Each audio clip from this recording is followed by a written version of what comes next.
Give me the police, quick.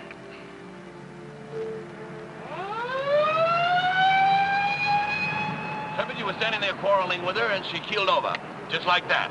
It was just like that. I thought she'd fainted or something, but she was dead. He's lying. He killed her. I saw it from my window. You struck her with a rock.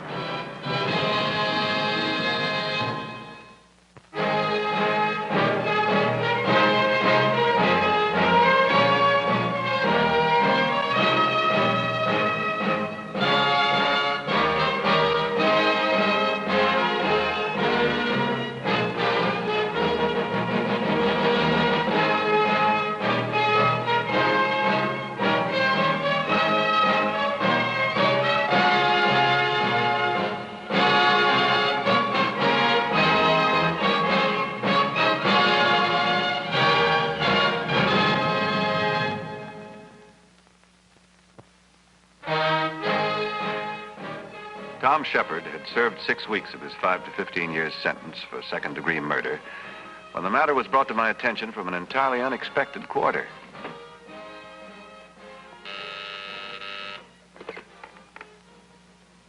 Yeah? Send him in. I've been expecting him. Hello, Herb. Norm, how are you? Nice to see you. Sit down. Thank you. I suppose you're curious as to why I got you up here. No, not really. I imagine it has something to do with those patents. No, this has nothing to do with business. I want to see you alone. This is personal and urgent. Herb, my daughter has moved out of the house and gotten a job in town. Eileen? Well, you ought to be very happy for her, Norm. Good for her to see how the other half lives. Yes, I'd be all for it if that was why she left. But I'm afraid Eileen is going to disown me unless I do something to help Tom Sheppard. Tom Sheppard, isn't he that young executive of yours who was convicted of... Well, how'd you get mixed up with him? Well, it's my fault. I was impressed with the boy. You know, clean cut, good education, terrific drive. I took him home to meet her. Sounds like you when you were a little bit younger, Norm. Well, the point is, she's convinced of his innocence. On what grounds? She's in love with him. That's what grounds. Oh, I had a battle on my hand trying to keep her away from that trial. I was worried sick for fear they'd drag her name into the papers. You think he's guilty, Norm? What difference does it make? If something isn't done, I'd lose my daughter. Well, maybe Eileen was right. You could have retained the best criminal lawyer in town. Why didn't you? Well, his family already employed capable counsel. And besides, I didn't want her name dragged into a scandal. But now, Herb, you've got to look into it. For Eileen's sake. She's fond of you. Ever since she was a little child, she's thought you were the greatest lawyer in the world. Norm, I've known Eileen ever since she was a child, but I just don't have the time. All I'm asking you to do is look into it. Don't you understand? If you report back that this case is hopeless, she'll believe you. What if I find something that points to his innocence? Well, I'm not expecting miracles. Herb, since my wife died, Eileen is all that I have. I don't know what in the world I'll do without her. A man can be a giant in industry, but if he has no one to love, there's not much point to his success. A man like Winfield seldom begs. When he does, you can't just turn away. I agreed to talk to Eileen, nothing more. Eileen had found a job as a secretary. She was busy, but agreed to meet me for lunch. Mr. Meredith, I'm so happy to see you. Eileen Winfield wanted no peace treaty with her father, but she was eager to talk about Tom Sheppard. Are you going to help Tom? Is he worth helping? Same LP record and such stereophonic righteousness. Well, if you're saying your father's tried to prejudice me, you're wrong. He never has. But, Mr. Meredith, I know Tom had big ideas. When we first started to date, he probably had an eye on the executive suite as well as the bridal, but somewhere along the line, he changed. Tom's not ruthless. He's warm and he's very tender. Once you break through his defenses. Well, he's aggressive, but what's wrong with that? Nothing. Unless the taste of success gets too rich for his blood, and if the drives get out of hand and he doesn't let anything stand in the way, the next thing you know, you'll read the results in the tabloids. Why did you come here, Mr. Maris, if you're just so sure he's guilty? Eileen, did you know he was two-timing you with Betty King? Tell me all about her on our second date. He was through with her. He told me he didn't kill her, and I believe him. And he told a jury he didn't kill her, and they didn't believe it. But juries can't make mistakes. And girls in love can't make mistakes. They're never prejudiced, always clear-eyed. All right, look, don't take my word for it. You go and talk to him yourself, just once. Then if you still don't believe him, you can Please, Mr. Maris, will you just see him? It's one afternoon out of your life. It's everything to Tom and me. All right. Oh, I'm so glad. How about something to eat, huh? I love it. Waitress? There was no doubting Eileen's conviction. When she said it was everything to her, she meant it. Lieutenant Weston had been the arresting officer. Tom Sheppard had been one of his easy cases. Once in a while, he had a real tough one. What was that, lady? You say some children are playing cowboys and Indians in the street, and they annoy you. Well, yes, some things annoy me too, lady. I'll send a man right out. Thank you. Oh, good day, Counselor. Lieutenant, how are you? And to what do I owe the pleasure of this visit? A guy by the name of Tom Sheppard. Tom Sheppard. Why, Herb, you got something new on him? The jury brought in a verdict in less time it takes to see a ball game. How much do you remember about the details? As they say, I was at the scene of the crime. Did you see the actual incident? No, but there are people who did. Before Tom Sheppard killed this Betty King, they were seen in a bar fighting like cats and dogs. Witness to that, Jake Ryan, the bartender. Witness to the killing, Mrs. Caffrey. She saw Tom strike Betty with a rock. Another witness, the girl who sells tickets at the theater. She didn't see him hit her, but she saw the girl fall. Who's retaining you on this case? Sheppard's family? Norman Winfield. Oh, Sheppard's boss. Your boss. My client. Oh, excuse me, Mr. Maris. What is your client trying to prove? That the company stands by its boys through thick and thin? Or is this fee tax deductible? Lieutenant, off the record, Winfield's daughter is the other girl in the case. So, honestly, Herb, you think it's fair to the boy getting his hopes up when you know there's nothing you can do to help him? A little suffering won't hurt. Not if we can help the boy in the end. Now, can I see the records? Why not? They're public. You're a taxpayer, so's your boss. I mean client.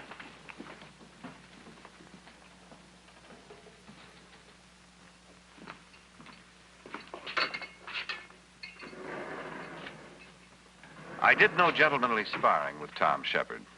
With everything depending on how he impressed me, I knew I had to give him a rough going over. Sit down.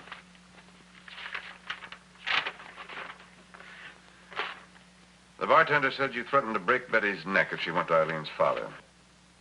Well, I didn't mean it. I was so burned up I didn't know exactly what I was saying. A man that angry could kill without knowing what he was doing. I knew what I was doing. Sure, you knew if Betty went to Mr. Winfield, your marriage and your big shot plans would be off. That's not true. So you had to act fast. You picked up a rock. Look, I swear I didn't. I never even laid a hand on her to help me. Betty struck at me. That explains Betty's death. She struck you, huh? I put up my hand to keep her from hitting me. On this wild theory, you want me to help you? No, because I'm innocent. Anyway, I didn't ask for your help. Not directly. You worked on Eileen. You played on her sympathies. You're dead wrong. I begged Eileen to stay away from me. Why? An ambitious man shouldn't be shy of influence. Now, look, Mr. Maris, you listen to me. I didn't want Eileen's reputation hurt. She happens to be a very fine person. Well, I'm glad to see you've got a shred of decency. Or are you playing on my sympathy, huh? Well, I doubt if that's possible. Oh, I don't know. Obviously, you got me pegged as a #1 heel. All right. Maybe I am. Maybe I had my eyes set on the main chance. But somewhere along the way, I fell in love. If you don't believe that, you are wasting your time.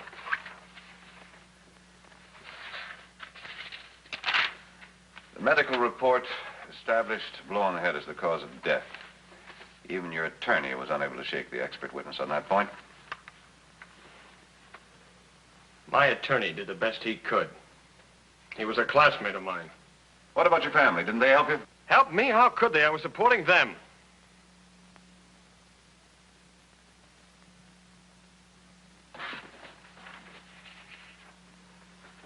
Tom, I'm going to do what I can for you. I'm sorry I gave you such a rough time, but sometimes that's the quickest and surest way of getting to know somebody. I understand, Mr. Maris. Well, don't raise your hopes too high. Guard, we've got a lot to do. I'm not too sure we can do it.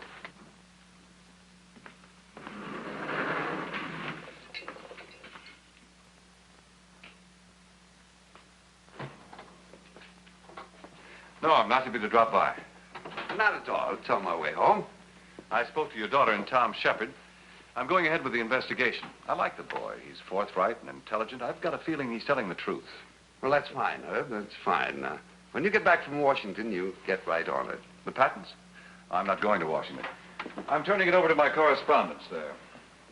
Herb, I retain you as my general counsel because of my confidence in your ability. Now, I expect you to handle my affairs personally, not through a correspondent. The patents will have to wait. The boy's case is urgent.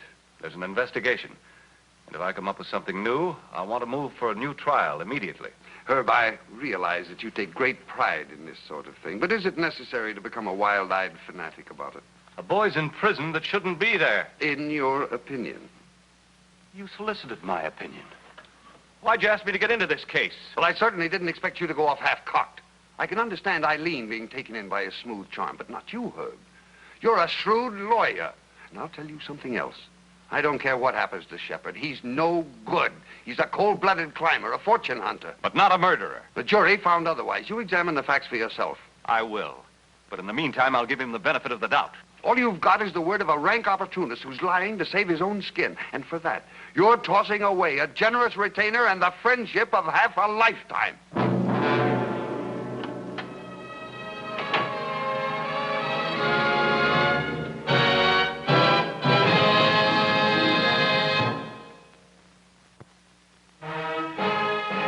I had the feeling I'd taken the case 6 weeks too late.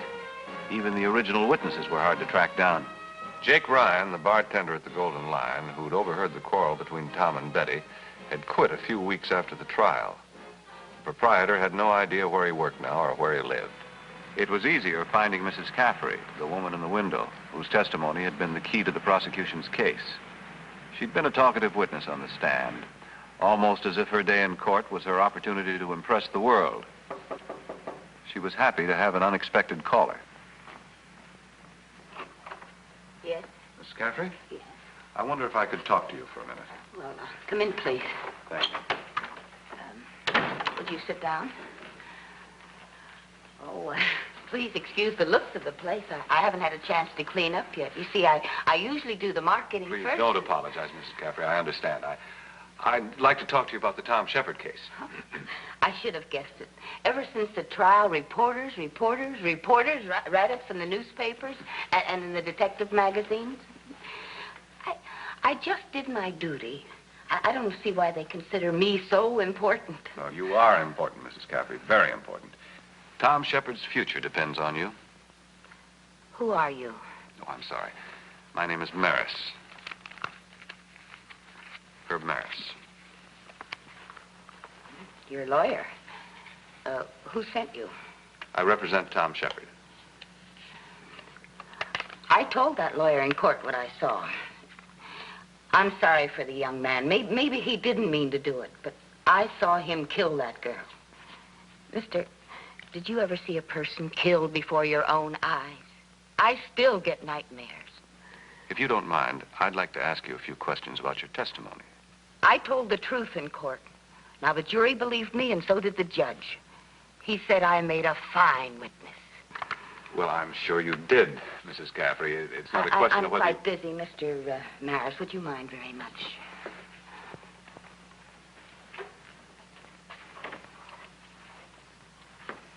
Thank you for talking to me. Whatever her reasons, Mrs. Caffrey wasn't about to take any chances with her importance as a star witness, even if it meant Tom Sheppard would have to spend 15 years in prison. But somehow I knew she was wrong. It wasn't that simple. Even the coroner had had to use some impressive-sounding words. It was time to get his definition of them. Dr. Phillips, at the trial, you certified cause of death, I quote, a ruptured cerebral aneurysm. So the record shows, Mr. Maris. Doctor, what is an aneurysm? It's a sac or swelling caused by the dilation of an artery and the tissues around it. Thank you, Doctor. You further testified this ruptured aneurysm was caused by a blow on the head. I stated as my expert opinion that it could have been caused by a blow on the head. Were there any marks? Yes, the laceration and bruise over the left ear. Or could it have been caused by a fall? Yes. Then there could have been other causes. Oh, of course. An aneurysm could even be a chronic condition over a long period of time. Would an autopsy reveal such a chronic condition? Well, the record doesn't indicate it. Of course, the autopsy was only begun by me. It was completed by one of my deputies. I see. But in the case of a prolonged chronic condition, a fatal rupture would not necessarily have to result from a blow or an act of violence, would it? No. Theoretically, it could even be caused by any sudden excitement that might increase the blood pressure. Did you tell them any of this at the trial? No. Why not? I wasn't asked. I'm sorry, but you'll have to excuse me now. Now, 6 weeks after Tom Sheppard's trial, Dr. Phillips had finally given an answer that opened a door. It was time to find out more about Betty King. She'd worked for an insurance company, and her supervisor recalled that on one occasion she'd fainted and a nearby industrial doctor had been summoned. His name was Flynn. When she told me she'd had these fainting and dizzy spells before, of course, I knew something was wrong. I made her have a complete medical checkup. And the results? Well, Mr. Maris, I'm a workman's compensation doctor, a general practitioner. So naturally, I called in a specialist. A cerebral aneurysm. Doctor. Yes? Was it a chronic condition? Yes, it was. What we call a Barry's aneurysm. I wanted to slow down and live quietly, but, well, she was an amazing girl, Mr. Maris. A lot of spunk. Said life was no fun unless you lived it up to the hilt. Would you be willing to testify as to her medical history in an affidavit? Why, yes. Thank you, Doctor. One thing more. I'd like to ask you just one more question. Go ahead, shoot. You read about your patient's death in the newspapers, didn't you? Yes. Why didn't you tell the district attorney about her condition? Well, I was going to until I read that her boyfriend had clobbered her with a rock. Now, that's enough to kill anybody, sick or well.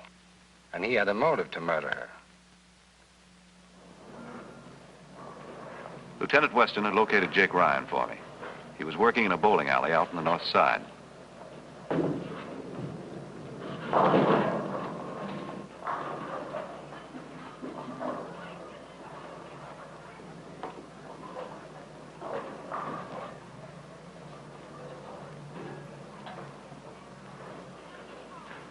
Yeah, I remember the couple. How could I ever forget them? I was sitting down there at the end of the bar. She was getting a little noisy, kind of out of line. He was trying to shush her up. I just burned her up all the more. Hey, what are you doing this for? Kicks, headlines, or something? Well, maybe you like the DA's job, huh? I told you why, Ryan. Yeah, you told me. It sounds a little fishy to me.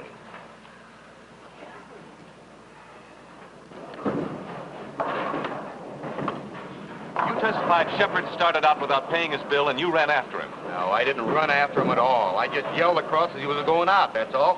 He whipped out his wallet, pulled out a $5 bill and threw it at me and busted out the door. He was in such a hurry to catch up with the dame, he didn't have time to put the wallet back in his pocket. Say that again.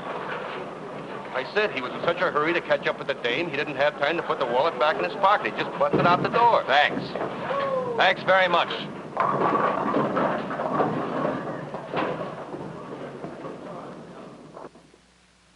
Ryan said you started out after her without paying for your drinks. Is that true? No, he's wrong. I paid up. How? Yeah, with cash, of course. Always carry your cash in your pocket? No, I change in my pocket. I carry my bills in my wallet. Now, look. I took my wallet out of my pocket. And I tossed a bill on the counter. Then I ran out into the... I don't see what connection... What'd you do with your wallet? I put it back in my pocket, I guess. You guess, don't you know? Well, not exactly. I was in a hurry to catch up with Betty. This wallet may be the most important matter of your life. I don't see the connection. Well, let's try another approach. After you left the bar, did you notice the condition of the street?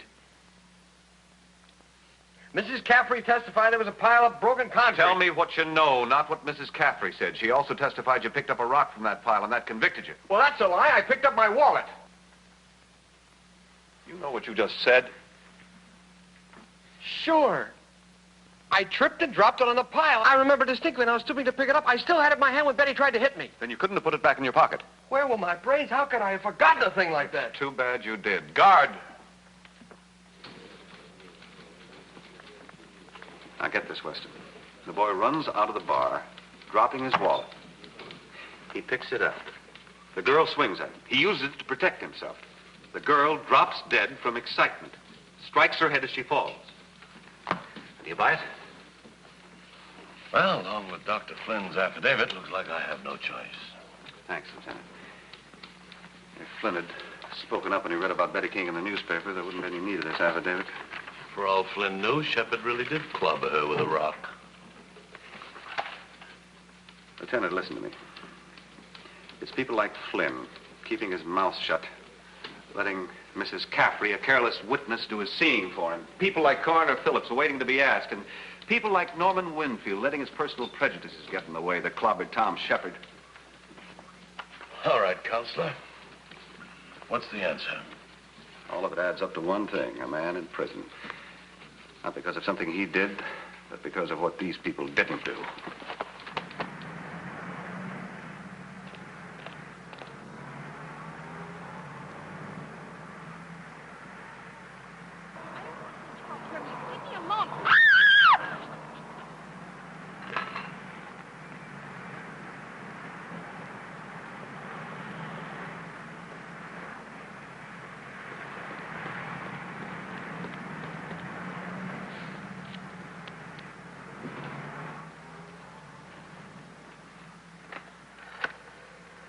Hello?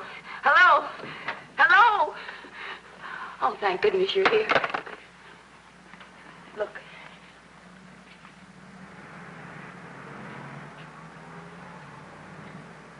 What's the matter, Mrs. Caffrey?